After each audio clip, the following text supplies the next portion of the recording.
नमस्कार दोस्तों, मैं हूं राज। आप देख रहे हैं हाईवे 33।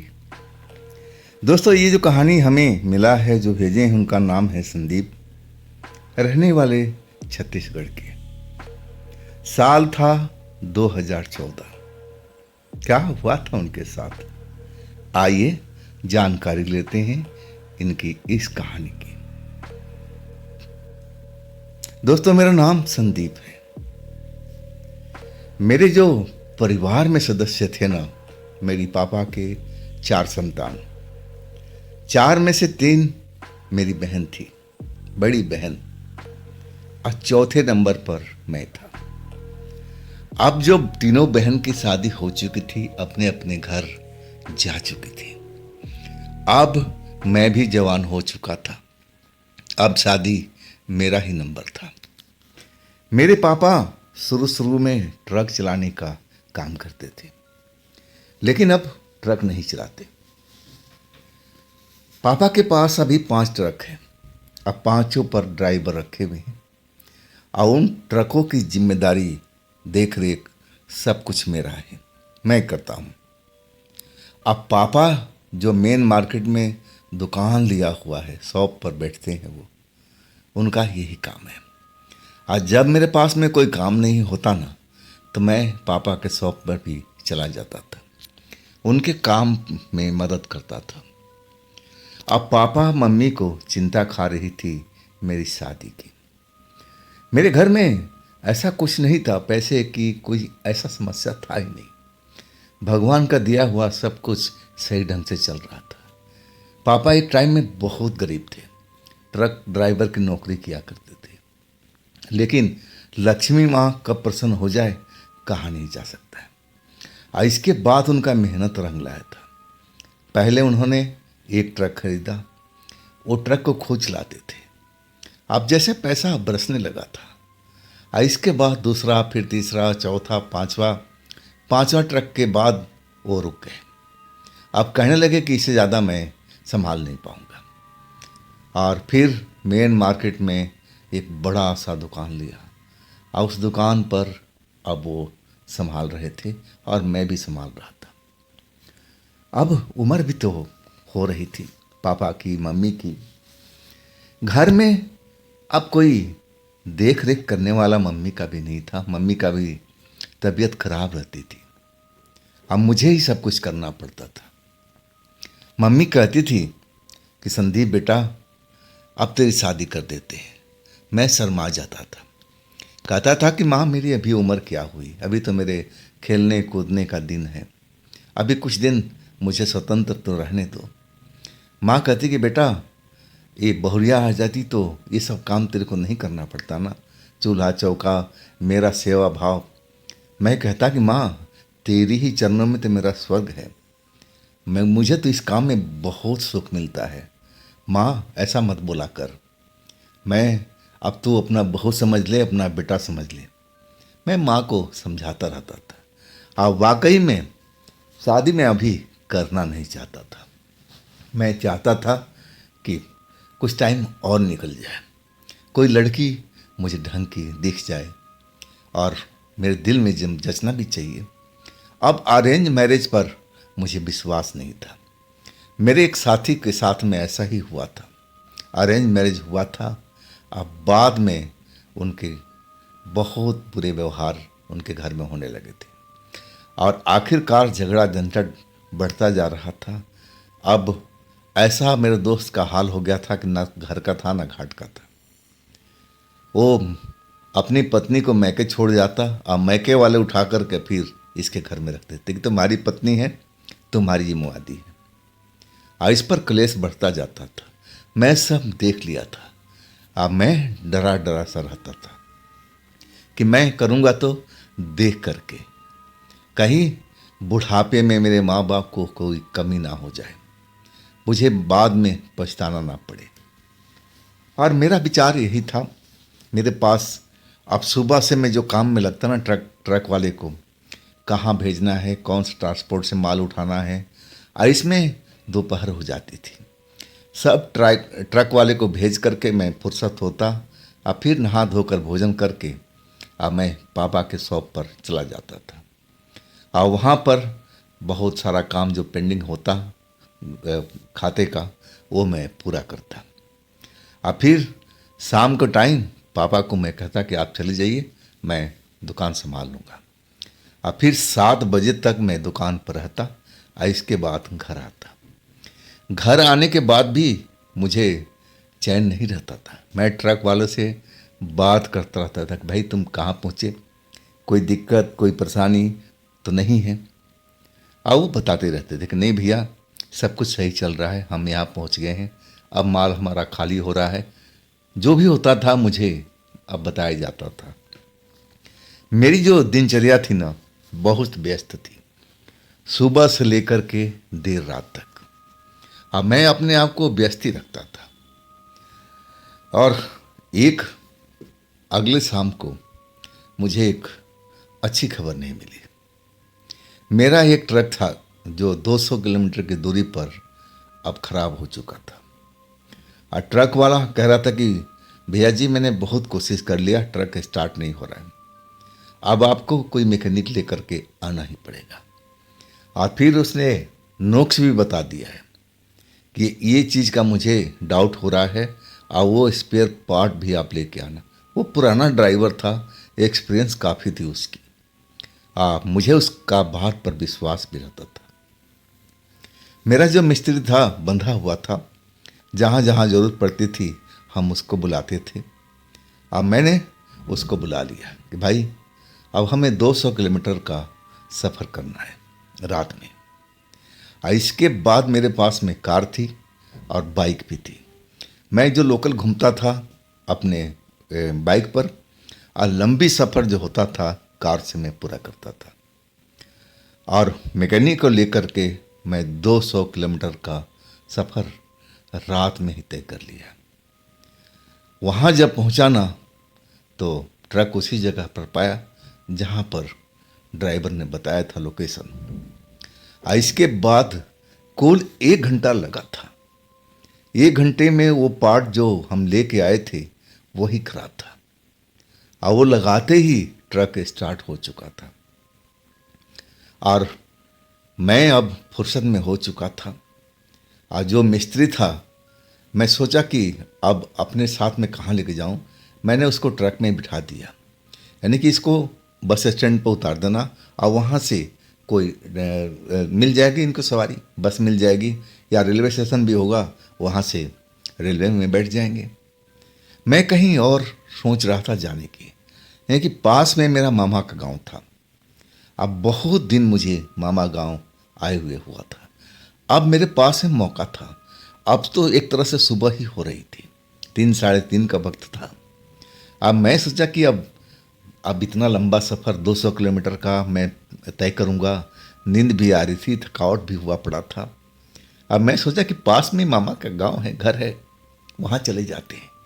वहाँ पर जाकर के थोड़ा आराम करेंगे, मामा से मिलेंगे, मामियों से मिलेंगे और इस तरह उनसे मुलाकात भी हो जाएगी। काफ़ी दिन तो हो गए हैं ना।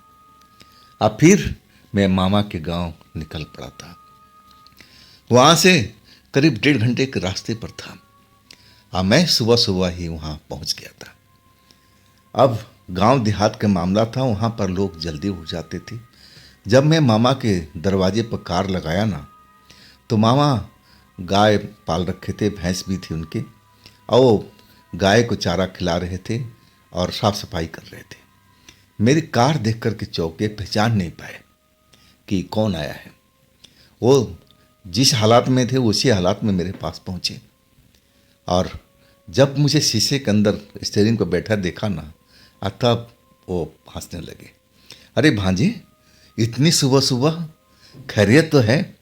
तब मैं कार से उतरा, प्रणाम करके, यानी कि हाँ मामा जी खैरियत है, सब कुछ है, सब कुछ अच्छा चल रहा है। पापा के बारे में पूछने लगे, मम्मी के बारे में सब बताया कि सब लोग ठीक है।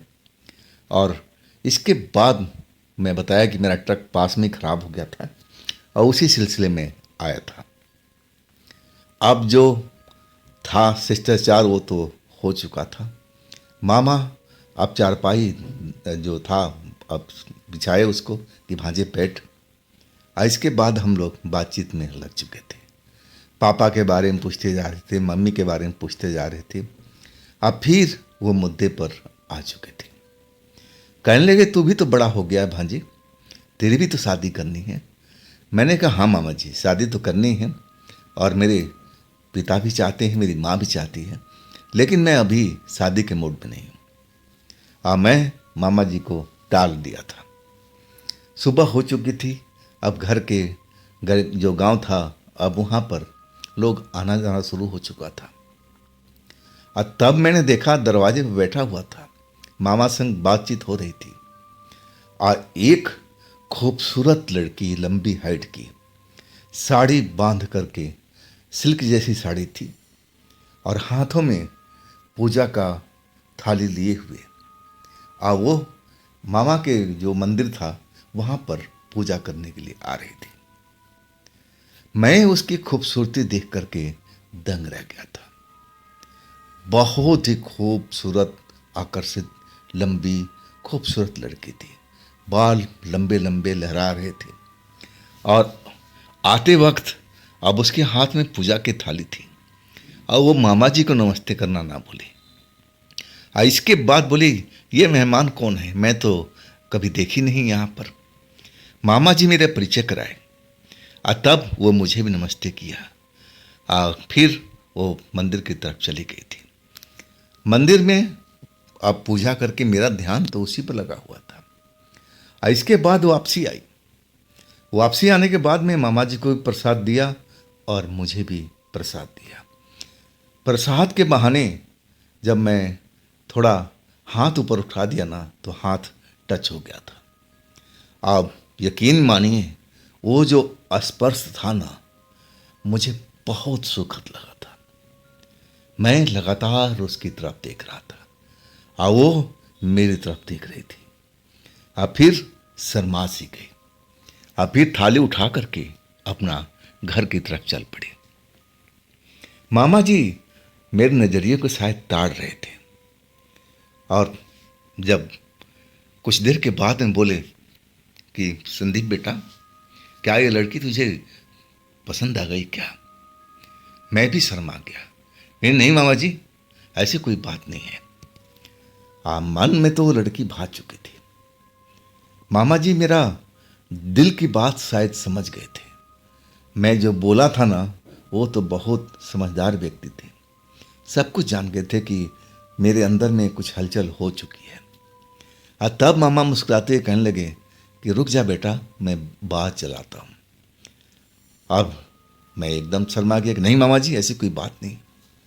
खैर, अब नहाना धोना, फिर खाना, और फिर मैं सोचा कि एक आध घंटा और नींद मार करके अब फिर मैं अपने शहर की तरफ निकल लूँगा। और वही हुआ। मैं खाट पर आराम कर रहा था और वो लड़की फिर मामी के घर में जा रही थी। पाजेब पहन रही थी, पहन रखी थी और उसके घुंघरू से मेरी नींद खुल गया। मेरे बगल से जा रही थी। मैं नींद में था, आंखें बंद थी, लेकिन उस जगह पर आकर रुक गई, खाट के पास में। और कई पल तक मुझे घूर करके देख रही थी। मैं आंखें नहीं खोल रहा था, लेकिन चोर आंखों से मैं उसको देख रहा था। मतलब ये लड़की भी मेरे प्रति अब इसके अंदर प्रेम है, तभी तो इस जगह पर रुकी है, अब मुझे निहार रही है। मैं इसको शायद आकर्षित कर लिया था। और जैसे ही मैंने थोड़ी सी आंख घुमाई ना, तो जल्दी से घर की तरफ भाग गई। अब मैं मुस्कुरा उठा। अब मुड़ करके वो देखी तो समझ गई कि मेरी चोरी पकड़ी गई है। मैं उसको देख लिया और वो मुस्कुरा करके मामी के घर के अंदर चली गई। बहुत मेरे दिल को भाई थी। और इसके बाद मैं तो अपने शहर के लिए रवाना हो चुका था, लेकिन लड़की मेरी आंखों में छाई हुई थी। मैं सोते जागते उसी का ख्वाब देखता था। कितनी मनमोहक उसकी सूरत थी, स्वभाव कितना बढ़िया था, सबसे बढ़िया उसकी आवाज़ कितनी प्यारी थी। ये लेकर के मैं बहुत ही उसके बारे में सपने बुनने लगा। मैं जानता था कि मामा जी जरूर बात चलाएंगे, लेकिन इस बात को अब महीना भर हो रहा था। कोई भी खबर, कोई ऐसी चीज़ अब मेरे पास में सूचना नहीं आ रही थी। ना माँ बता रही थी, ना पिताजी बता रहे थे। मतलब अभी मामा जी बिल्कुल शांत बैठे हुए हैं। उस लड़की के बारे में कोई जिक्र अभी तक हुआ नहीं था। आज संजोग से मुझे उसी तरह का एक काम निकल आया था। अब मैं तो यही चाहता था, बहाना ढूंढ रहा था कि मामा जी के गांव पर जाऊं और उस लड़की का दीदार करूं। अब मैं बहाना ढूंढ करके अब मैं निकल चुका था। और उसके बाद मैं उस लड़की से मिला भी, अकेले में बातचीत भी हुई। वो लड़की मुझे पसंद करती थी, अब मैं भी उसे पसंद करता था। मैंने सब उससे पूछा, कितनी पढ़ी लिखी हो, घर में कौन कौन है, और मेरी शादी के बाद तुम्हें शहर में रहना पड़ेगा, बोलो तुम्हें मंजूर है। वो सब कुछ हाँ में जवाब दिया था। अब मतलब एक तरह से हम दोनों तैयार थे, लेकिन गार्जियन तक बात पहुंची नहीं थी। अब ये बात कैसे पहुंचे, कौन पहुंचाए, इसी बात का हम परवाह कर रहे थे। इस काम के लिए तो मेरे मामा जी सही व्यक्ति थे।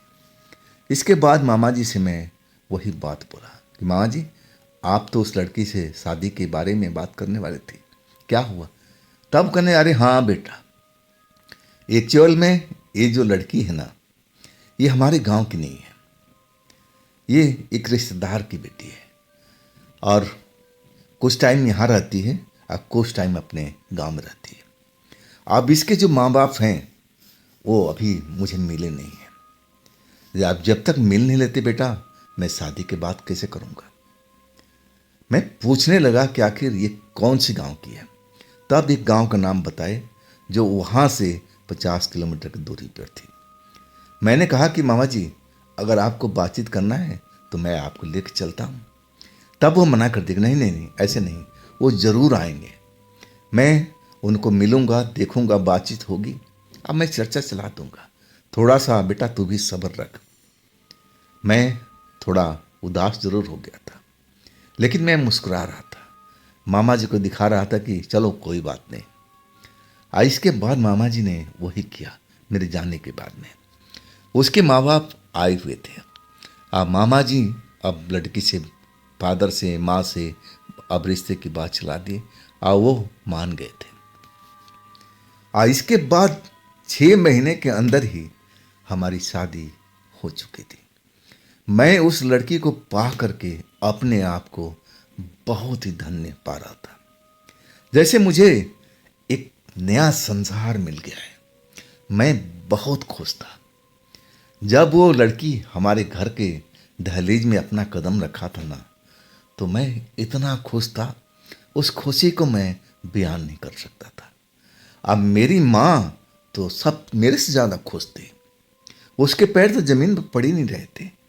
वो ओल्ड एज में आ चुकी थी, लेकिन उस टाइम दौड़ दौड़ करके मैं वो फुर्ती देखी ना माँ की, मैं क्या बताऊँ आपको, कितनी बेहद खुश थी। पापा का भी वही हालत था। खैर, अब वो रात आ चुकी थी जिसको सुहाग रात बोला जाता है।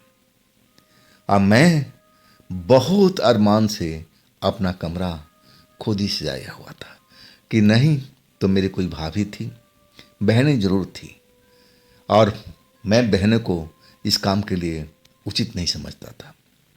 एक हमारी घर की परंपरा थी, मर्यादा था।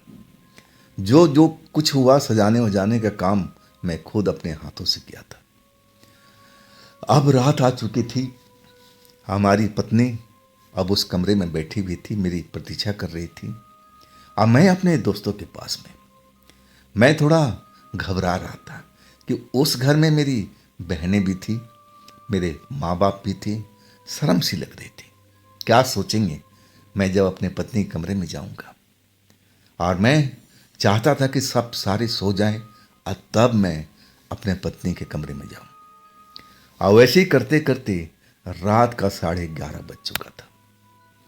मैं जब बाहर से अंदाजा कर लिया कि हाँ, अब तो दिन भर के थके हारे सारे लोग हैं, सो चुके होंगे, अब मैं दबे पाँव अपने घर की तरफ बढ़ा।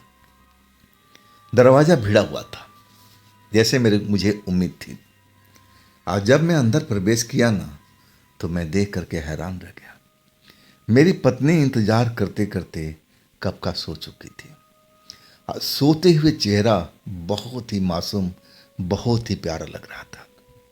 अब मैं कई पल पलंग के पास खड़ा रहा। अब मैं अपनी पत्नी का चेहरा निहारता रहा। बड़ा सुख मिल रहा था। अचानक जैसे पत्नी नींद से जागी, अब घबरा गई, घूंघट डाल लिया। मैं कहा कि अब घूंघट डालने का फायदा क्या है, मैं तो तुम्हें अच्छी तरह से देख लिया। तब मेरी हाथ पकड़ के बोली कि बैठिए, आप जो विधि विधान होता है, रस्म होता है, पानी दूध मिठाई का, अब वो सब वो करने लगी। इसके बाद करीब आधा पौन घंटा बीत चुका था। अब हमारा जो टाइम था अब बीतता जा रहा था। मैं उससे बातचीत कर रहा था बहुत धीरे धीरे अल्फाज में, ताकि मेरी कोई बहन जगी हो तो उसके कान में आवाज़ न पड़े। अब मुझे पता था कि मेरी माँ तो कब की सो चुकी होगी। खतरा सिर्फ बहन से था, क्योंकि वो सुबह में मेरा मजाक भी तो बना सकती थी। अब मैं ये खतरा मोल लेना नहीं चाहता था। और आखिरकार धीरे धीरे बातचीत होते हुए हम उस पोजीशन पर आए जो पति पत्नी का मिलन होता है। और जैसे ही मैं वो मिलन करना चाहा, पत्नी ने मेरा हाथ रोक दिया। मैं अचंभित एकदम जैसे था वैसे रुक गया कि ये क्या बात हुई। यही तो वक्त होता है पति पत्नी का मिलन का, आज तुम इसको रोक रही हो।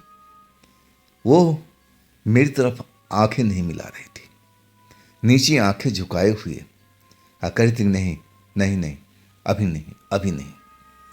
मैं पूछने लगा कि अभी नहीं तो कब। उसके पास कोई जवाब नहीं था।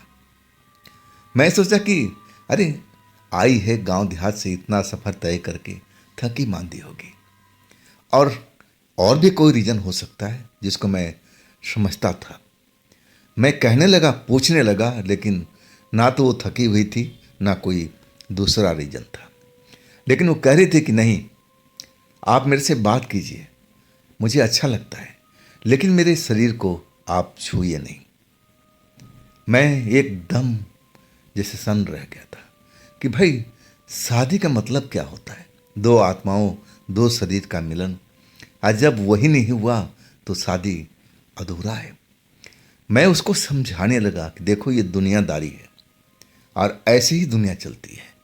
वो सब समझती थी, हाँ हाँ करती थी, लेकिन जैसे ही बदन के हाथ लगाऊं वो एकदम बिदक जाती थी, मना करती कि नहीं जी, नहीं नहीं, बिल्कुल नहीं, हाथ मत लगाइए मुझे, आप मेरे से थोड़ा दूर हो के बैठिए। सही मायने में मैं बहुत घबरा गया था और मुझे यकीन नहीं हो रहा था कि जिस लड़की को मैं दिल जान से चाहा और वो मेरे साथ में ऐसा व्यवहार कर रही है। क्यों कर रही है ये कुछ बता भी तो नहीं रही थी। मुझे भी अब गुस्सा आ चुका था, लेकिन मैं गुस्सा जाहिर नहीं करने देना चाहता था।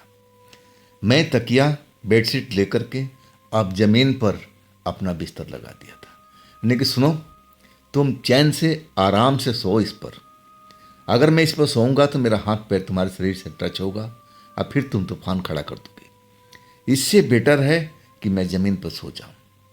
और वो कुछ नहीं बोल रही थी, चुपचाप मुझे देख रही थी। मैं चादर बिछाया, तकिया लगाया और फिर दूसरी तरफ करवट बदल करके, ताकि वे मुझे नजर ना आए, और मैं सो गया।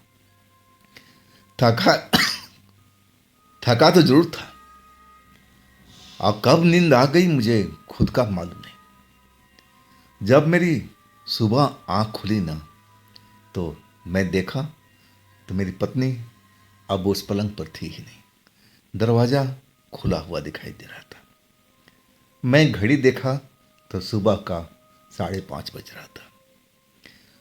मैं उठा, क्योंकि जो बाथरूम वगैरह था अब हमारे उस टाइम में घर के अंदर में थे नहीं, बाहर ही बना हुआ था। मैं बाथरूम करने गया तो देखा कि पूरे घर की साफ सफाई में लगी हुई थी। मेरी सारी बहनें सो रही थी, माँ अभी तक सो रही थी, पिताजी सो रहे थे, लेकिन अपना जो काम था वो भरपूर कर रहे थे। मेरे से निगाहें मिली, मुस्कुराई, लेकिन मैं मुस्कुराया नहीं।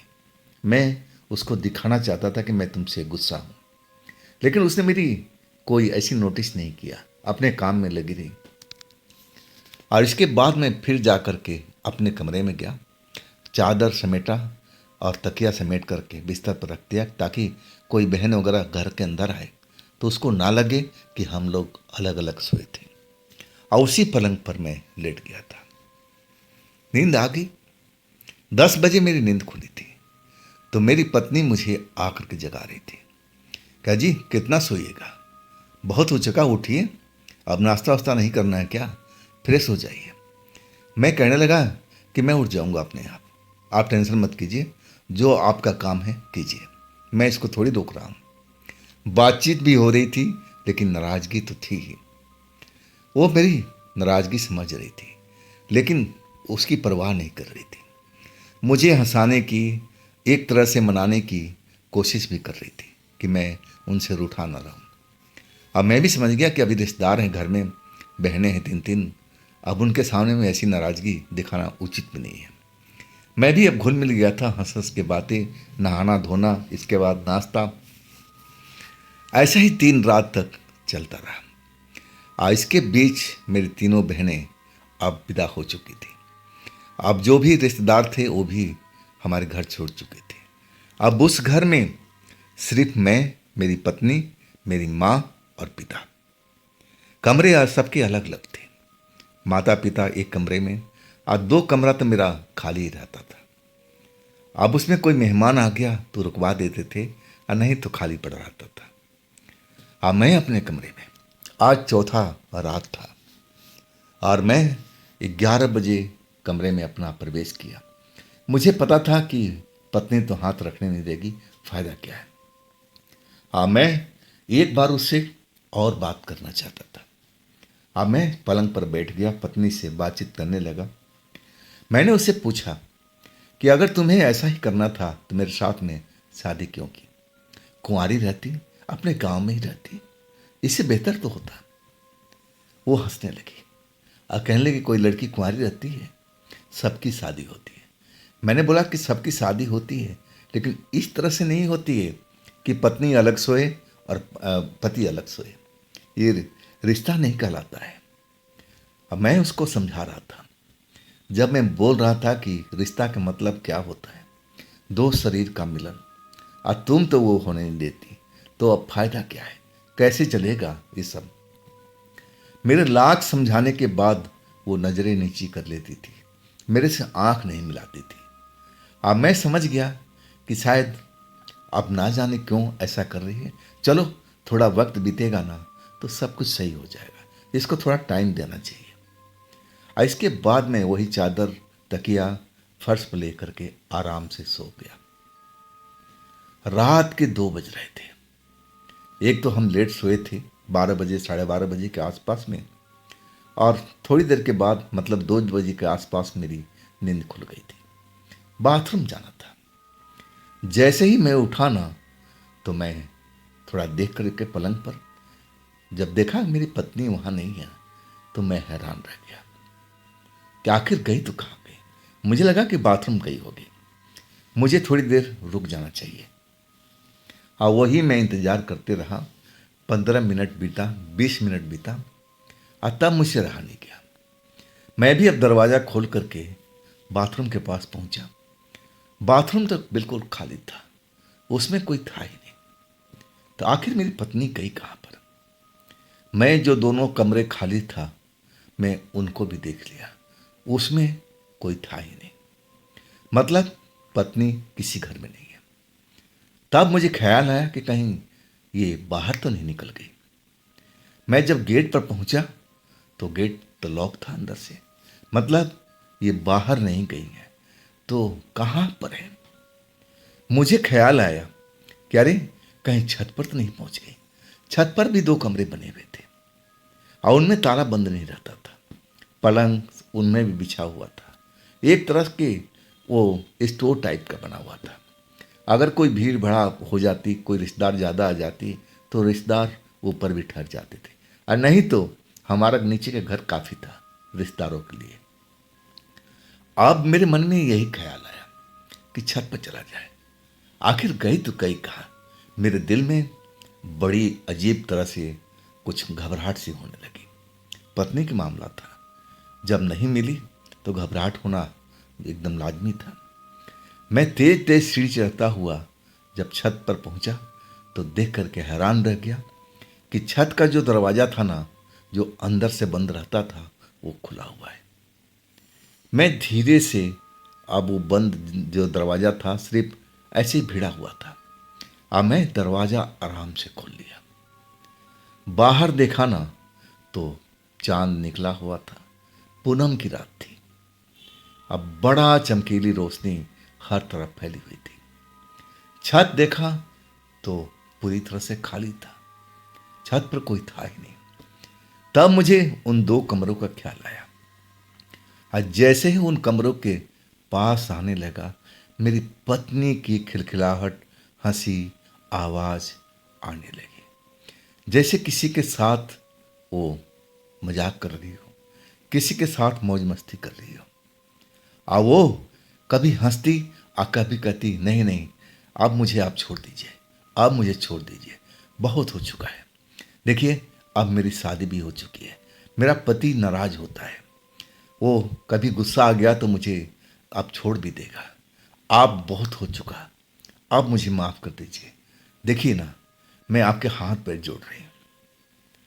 और इसके बाद जो मेरी कानों में ये सब आवाज़ पड़ी ना, तो मेरा तो खून खौल उठा था और मैं कई पल उसी जगह पर खड़ा खिड़की के पास आवाज़ सुन रहा था।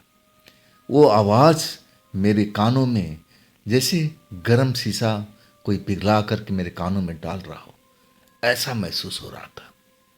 मैं अपने आप को कैसे संभाले हुए था मुझे खुद पता नहीं था। नहीं तो मेरा गुस्सा जो बढ़ता था ना, तो मैं किसी के काबू में नहीं रहता था। लेकिन रात का मामला, वो ऊपर से पड़ोस बिल्कुल सटा हुआ, अगर मैं जरा भी कोई आवाज़ निकाला तो सबसे पहले पड़ोसी उठ जाएंगे। क्या हुआ, क्या हुआ, कोई चोर तो नहीं आ गया। मैं जानता था अपने पड़ोसियों के, और इसलिए मैं बिल्कुल शांत रहा, अपने आप को कंट्रोल करने की कोशिश कर रहा था। और मैं धीरे धीरे अब खिड़की के पास बिल्कुल पहुंच गया था। उसमें इतना सुराग था कि मैं अंदर का दृश्य देख पाऊं। अब मैं अपनी आंख लगा करके अब अंदर झांकने की कोशिश करने लगा। कमरे के अंदर में ट्यूबलाइट जल रही थी, सफ़ेद रोशनी पूरा कमरे के अंदर फैली हुई थी। और उसमें जो पुराना पलंग रखा हुआ था ना, जो नीचे से रिप्लेस करके हम ऊपर रखे थे, और उस पलंग पर हमारी पत्नी और एक युवक बैठा हुआ दिखाई दिया। वो युवक बिल्कुल सफ़ेद कपड़ों में था और उससे चिपक कर मेरी पत्नी बैठी हुई थी। युवक उसको बाहों में भर रखा था और उसे प्यार कर रहा था। पत्नी वही कह रही थी कि देखिए, बहुत हो चुका है, अब मुझे बख्श दीजिए, मेरी शादी हो गई है, मेरी पति जो है अब मुझ पर शक करने लगेगा। ऐसा ही कुछ दिन चलता रहा। तो आप मुझे इस चीज़ से निजात दिला दीजिए, आप कृपया करके आप मेरे पास मत आइए। जैसा आपने कहा मैंने ऐसा किया अभी तक, लेकिन मेरी अब जिम्मेवारी बढ़ गई है, मैं दूसरे की पत्नी हूँ। वो सब कुछ बोलती जा रही थी और मैं सुनता जा रहा था, देखता जा रहा था। मैं उस युवक को देख नहीं पाया कि आखिर ये हमारे घर में कैसे दाखिल हो गया, कौन से रास्ते से आया था। छत पर तो हमारी बाउंड्री थी, हो सकता है कूद करके आ गया हो, लेकिन ये हमारे मोहल्ले का कैसे हो सकता है। मेरी पत्नी से कब इसकी दोस्ती हो गई। जरूर इसका जो ये यार है उसी का गांव का है, और वहां से पीछा करता हुआ ये हमारे घर तक पहुंच गया। अब मैं कैसे हैंडल करूं समझ में नहीं आ रहा था। मेरा खून अंदर से खोल रहा था। अब मैं चाह रहा था कि उस युवक को पकड़ूं और अच्छी तरह से तोड़ूं, और इसके बाद अपनी पत्नी का भी खबर लूं। लेकिन जो मेरी अंदर की तड़पन थी ना, वो बढ़ती जा रही थी। लोक लाज में डूबा हुआ मैं उस खिड़की के पास खड़ा था। अब मैं कोई शोर शराबा करना नहीं चाहता था। मुझे लगने लगा कि यहाँ पर अब इससे बातचीत करना बेकार है और मैं अब नीचे चलता हूँ। जो देखना था मैं देख चुका हूँ। आज जैसे ही मुड़ने लगा ना, तो एक अंदर में जैसे वो युवक सफ़ेद कपड़े वाला मेरी तरफ देखा और तब मैं देख करके हैरान रह गया। वाकई में वो मुझसे भी ज़्यादा खूबसूरत था।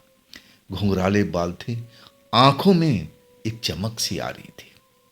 मैं कुछ ही पल देख पाया था। अब मुझे लगा कि शायद आहट वो लोग तो नहीं जान गए कि कोई बाहर खड़ा है। अब फिर मैं दबे पांव उल्टा वापिस हो चुका था। अपने कमरे में पहुंचा, जमीन पर जैसा मैं सोया था वैसे सो गया। लेकिन गुस्सा उफान मान रहा था कि कब मेरी पत्नी उसकी बाहों से निकल के आएगी और इसके बाद मैं उसकी क्लास लूंगा। और मैं बदनामी नहीं कराना चाहता था।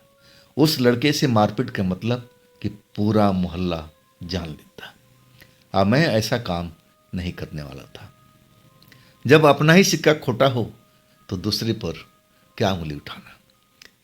अब मैं वही सब मन में विचार कर रहा था कि मुझे कैसी बात करना चाहिए, क्या करना चाहिए। और कब मुझे यही सोचते सोचते आंख लग गई थी। और इसके बाद जब मेरी दोबारा आंख खुली ना, तो ज़्यादा समय नहीं हुआ था, आधा पौना घंटा ही बीता था। अब मैं देख रहा हूँ कि मेरी पत्नी अब दरवाजे से अंदर आ रही है। शायद यही आहट सुन करके मेरे आंख खुल गया था। अब मैं अब उठ के बैठ गया। जब मैं उठ के बैठा ना, तो पत्नी का चेहरा थोड़ा फीका लगा था, मुरझाया हुआ दिखा, डरी हुई सी दिखी। और फिर वो धीरे धीरे चल करके पलंग पर आ बैठी और मैं उसी अंदाज में बैठा रहा, उसको देखता रहा। जब वो पलंग पर पूरी तरह से बैठ गई और तब मैंने उससे पूछा कहाँ गई थी। बड़े प्रेम से कहने लगी बाथरूम गई थी। मैंने बोला कि मान लेते हैं बाथरूम गई थी, बाथरूम जाने में क्या 2 घंटा लगता है? खैर छोड़ो, बाथरूम में इतना टाइम तो लग ही जाता होगा। लेकिन छत पर तो बाथरूम नहीं है, छत पर किस लिए गई थी? और वो बंद कमरा तुमने कैसे खोल लिया? और वो कमरे के अंदर में वो जो लड़का था सफ़ेद कपड़े वाला, जिसके घुंघराले बाल थे, वो भी गलती से आ गया होगा तुम्हारे पास में। अब तो मेरी पत्नी की हालत खराब हो गई थी, रोने लगी, आंखों से आंसू गिरने लगा, बदन उसका कांपने लगा। मैं समझ गया कि इसकी चोरी मैंने पकड़ लिया हूँ, ये तो बेवफा है ही है। अब इससे क्या हम झगड़ा करें, क्या मारपीट करें, इसमें कोई फ़ायदा नहीं है। मैं एक आध दिन देख करके इसको इसकी मैके छोड़ाऊंगा, बात खत्म। मैं दिल में यही सोच लिया था। लेकिन वो पलंग से उठ बैठी, मेरे पास आई, मेरे पैरों पर गिर कर माफ़ी मांगने लगे और कहने लगे कि जैसा आप सोच रहे हैं ना, मैं ऐसा थी नहीं और अभी भी नहीं हूँ। मैं एक बहुत बड़े संकट में हूँ। मैं पूछने लगा कि ऐसी कौन सी संकट है भाई? गैर मर्दों के बाहों में जाने का शौक है तुम्हें, इसको संकट बोलते हैं। अगर तुम्हें ऐसा ही करना था तो मेरे साथ तुमने शादी क्यों किया? क्यों बंधने बंधी आजाद रहती? अब वो और रोने लगी, उसके आंसू थम नहीं रहे थे। मैं अब डर गया था कि कहीं माँ ने उसकी सिसकियाँ सुन ली तो कहीं आ न जाए। मैंने बोला देखो, मगरमच्छ के आंसू तो रोना नहीं, ये सिसकियाँ तुम बंद करो, मुझ पर इसका असर नहीं होने वाला है। मैं अपनी नंगी आंखों से सब कुछ देखा है। एक एक बात मैं उसका बताते चला गया। जब पूरी बात बता ली ना, तो और वो डर चुकी थी और फिर कहने लगी कि आप मानेंगे नहीं, मैं बताना नहीं चाहती थी आपको। मैंने क्या बताओगी, तुम्हारे पास बताने का अब है क्या?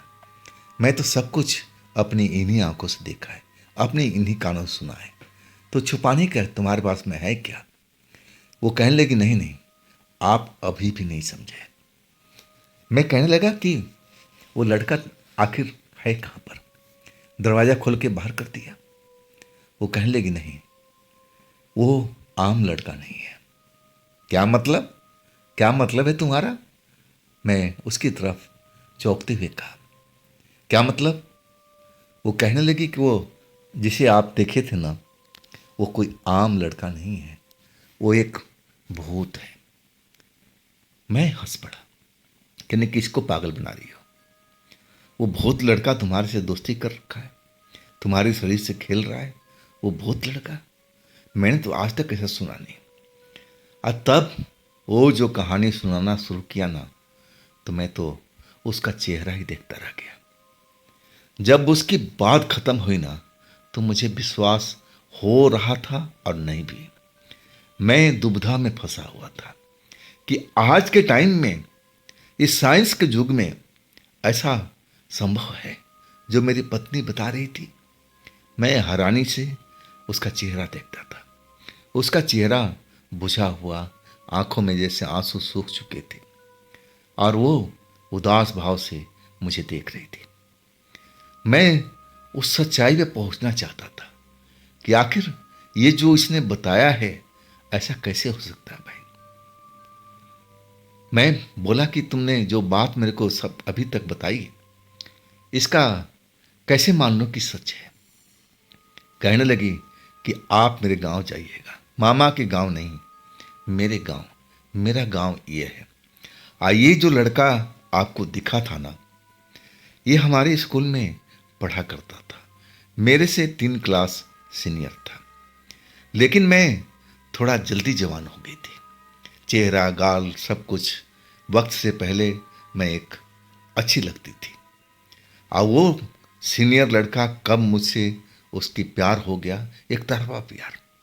मैं उसे प्यार नहीं करती थी, मैं उस नज़र से आज तक उसको देखी नहीं थी। लेकिन वो मेरे पीछे पड़ा रहा। वो प्यार का इजहार कर रहा था, मैं उससे दूर भागती थी। वो रास्ते में मेरे पीछा करता और प्यार जबरदस्ती करने का कहता। मैं डर जाती थी, रोती थी, नहीं, आप मुझे छोड़ दीजिए, मैं इस लाइन में नहीं पढ़ना चाहती। लेकिन वो जबरदस्ती मेरे पीछे पड़ता रहा था। जब भी स्कूल का टाइम हो, वो रास्ते में मिलता। स्कूल की छुट्टी के टाइम पहले निकल जाता, रास्ते में मेरा इंतज़ार करता, मुझे रोक लेता, मुझसे अपना प्रेम का इजहार करता, मुझसे अब जबरदस्ती प्रेम करने को कहता। मैं रोती रहती, चिल्लाती रहती कि मुझे छोड़ दो, मुझे जाना है। इसके बाद मैं अपने घर पर ये बात नहीं बता पाई। मेरे घर वाले पहले भी शिक्षा के, अब मुझे पढ़ाना नहीं चाहते थे, शिक्षा देना नहीं चाहते थे। अब मैं सोचा कि अगर मैं बता दूंगी ना, तो उसी दिन से मेरे को घर में बिठा देंगे। अब मैं वो दुख को झेलती रही, स्कूल जाती रही, रास्ते में मुझे मिलता, मुझे तंग करता, लेकिन सब कुछ बर्दाश्त करते हुए पढ़ाई नहीं छोड़ी थी। इसके बाद मैंने कभी उसे प्यार का इजहार नहीं किया। और जब ये स्कूल में दिखना बंद हुआ ना, तो मुझे बहुत अच्छा हुआ कि चलो बला हटी। वो 3 महीना तक नजर नहीं आया। मैं पूछती भी किससे, उसको ना आने से अब उस स्कूल की जो भी लड़कियां थी सब खोजती, सभी को छेड़ता रहता था।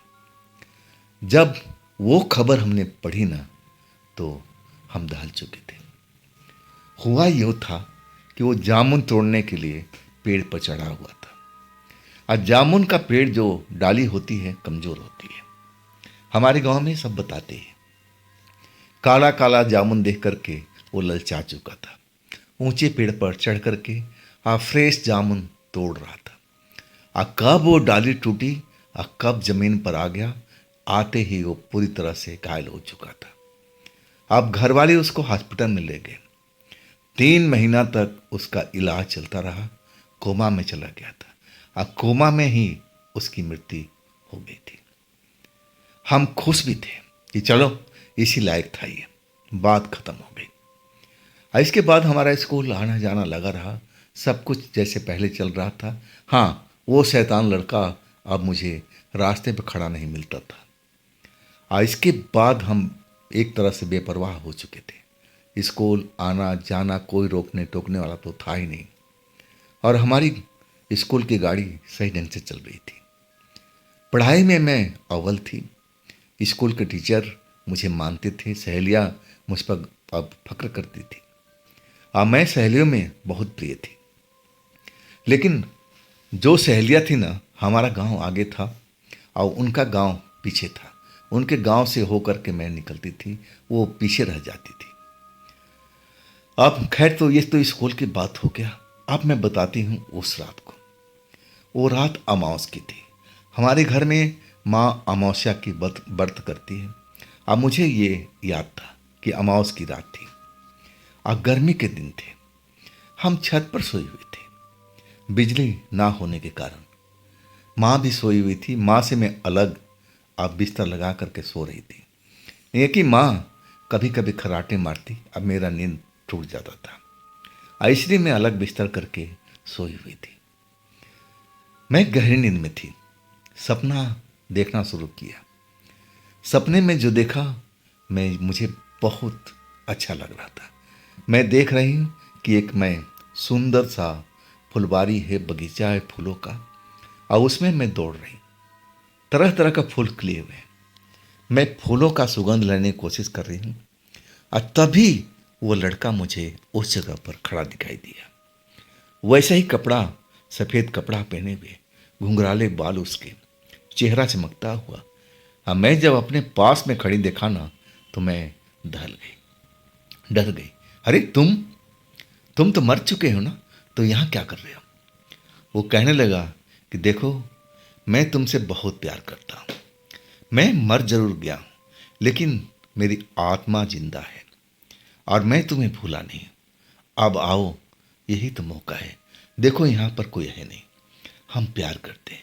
मैं उसको भगाने की कोशिश करती रही, लेकिन जितनी भगाती वो अपनी बाहों में मुझे जकड़ लेता।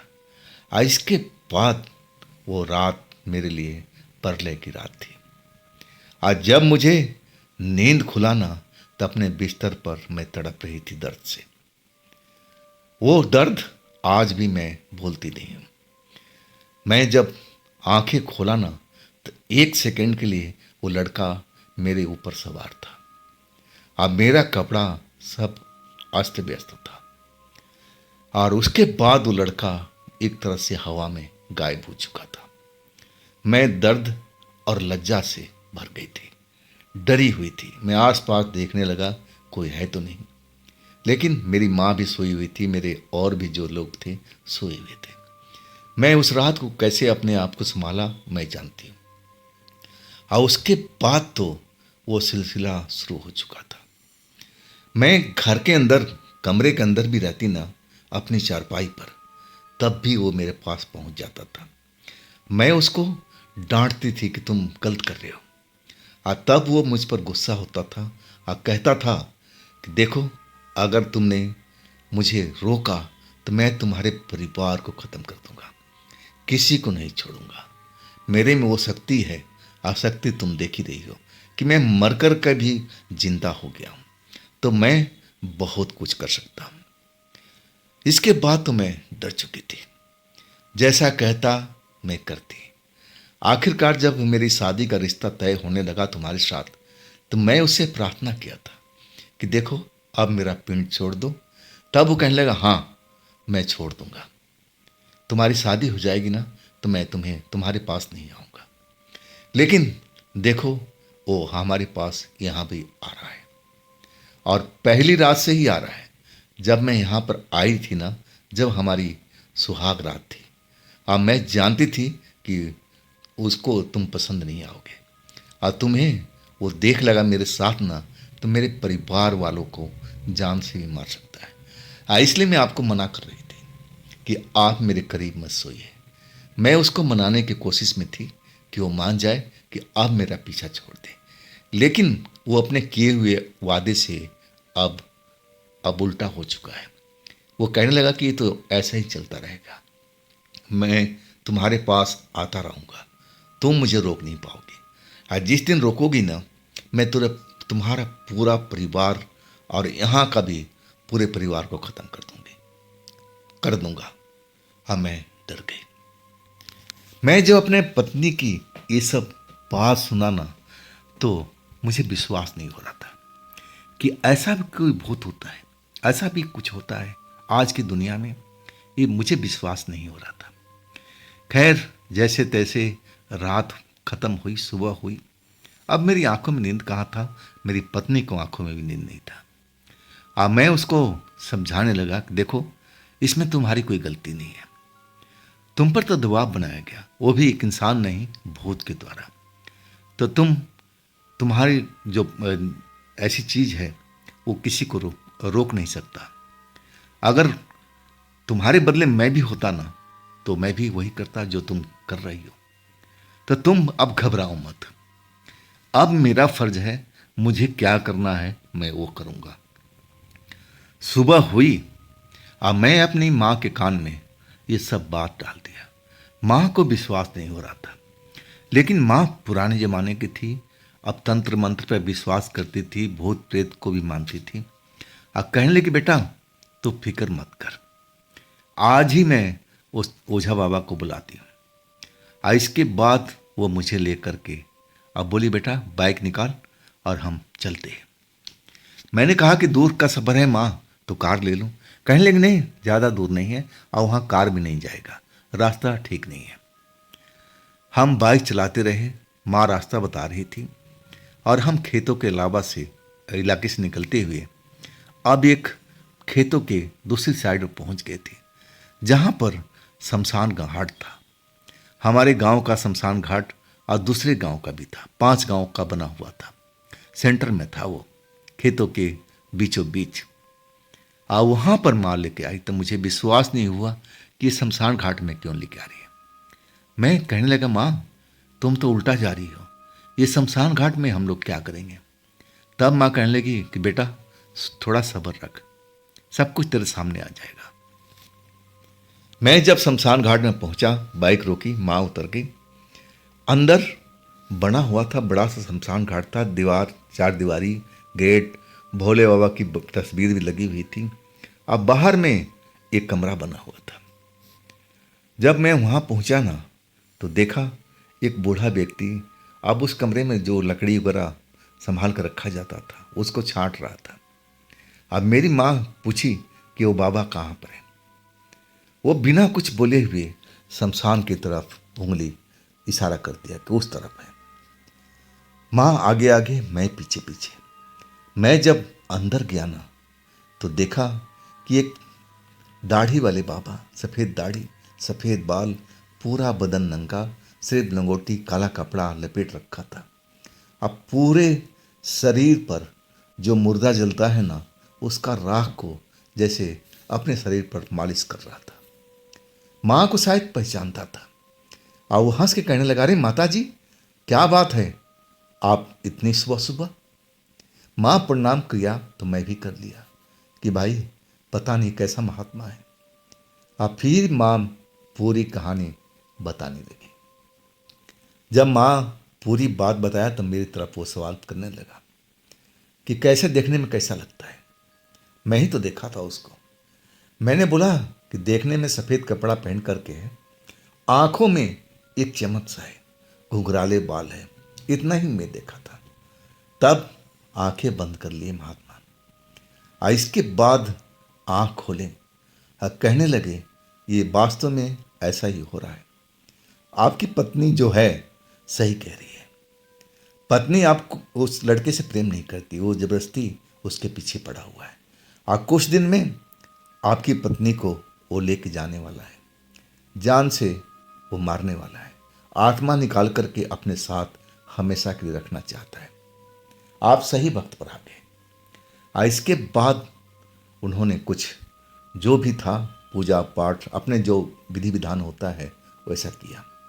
और फिर अब एक मुट्ठी राख वो दे दिए थे, कागज में लपेट करके। और कहने लगे कि सारे घर के जितने बाउंड्री है वहाँ पर ये छिड़काव कर देना, छत का पूरा बाउंड्री कर देना। और फिर मेरे पत्नी को एक धागा भी बना कर दिए थे, राख में, राख का धागा था, कागज लपेट कर जैसे कोई बनाया जाता है अब उसी तरह का कि काले धागे में बांध करके इसको अपने पत्नी के बाजू में, गले में अब बांध सकती हो। इसके बाद वो भूत आपके घर में दोबारा नहीं दिखेगा।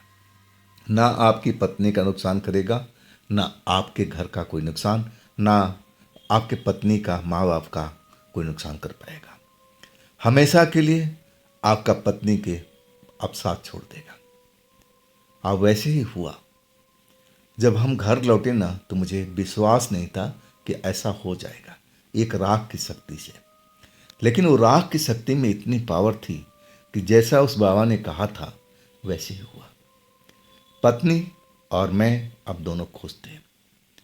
अब वो जो लड़का था, शैतान लड़का, आत्मा, वो सदा के लिए हमारा घर सब कुछ छोड़ चुका था।